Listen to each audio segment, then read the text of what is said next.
There's a scene from Vikings that's been on my mind for some time now, and it dives deep into the nature of fate, free will, and the implications of prophecy. In this moment, Ragnar Lothbrok interacts with a blind driver who cryptically states that although he cannot see, he knows Ragnar's presence. This sets the stage for a profound exploration of fate.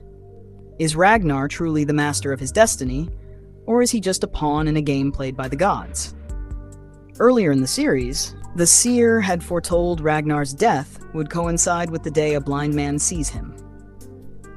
That prophecy creates a heavy tension in Ragnar's mind. He's torn between the belief that he is carving his own path and the haunting realization that perhaps everything is already set in motion by forces beyond his control.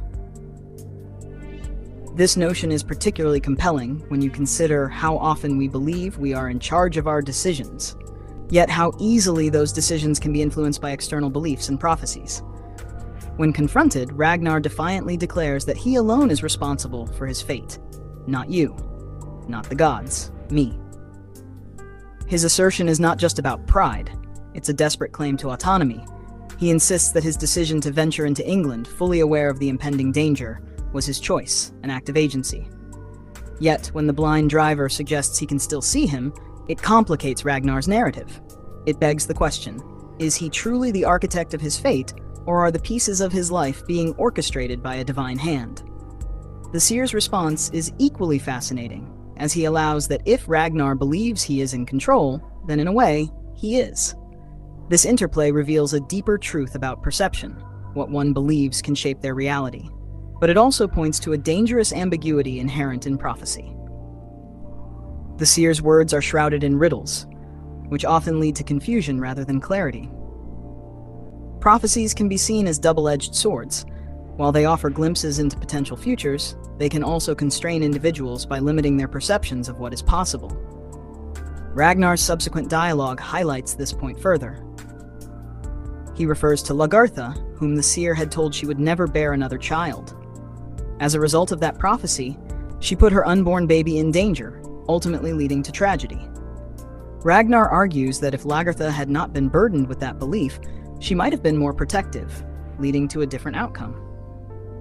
This frustration exposes a critical flaw in the way prophecies are delivered. They can manifest outcomes simply because people internalize them as truth. Ragnar's assertion that the seer's prophecies are dangerous resonates deeply. He points out that while the seer might claim to see the future, it's a flawed vision at best.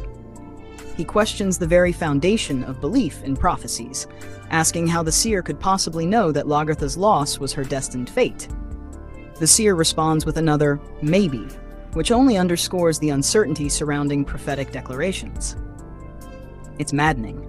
Here's a character revered for his foresight, yet he admits he might not have the answers. Ragnar culminates his argument with a powerful proclamation: "I don't believe in the gods' existence."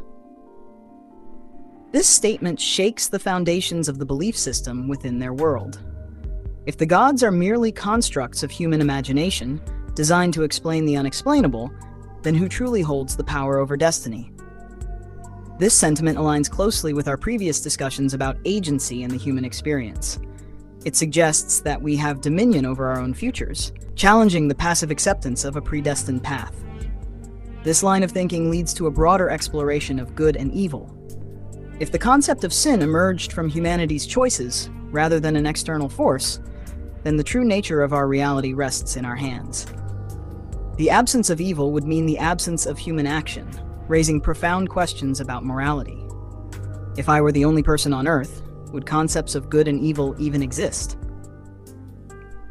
It's a radical idea that invites introspection about our place in the universe and the moral frameworks we navigate. As we delve into this conversation, we're tasked with unpacking these intricate ideas. Ragnar's journey through defiance and self-discovery is a reflection of our own struggles to define our paths in life.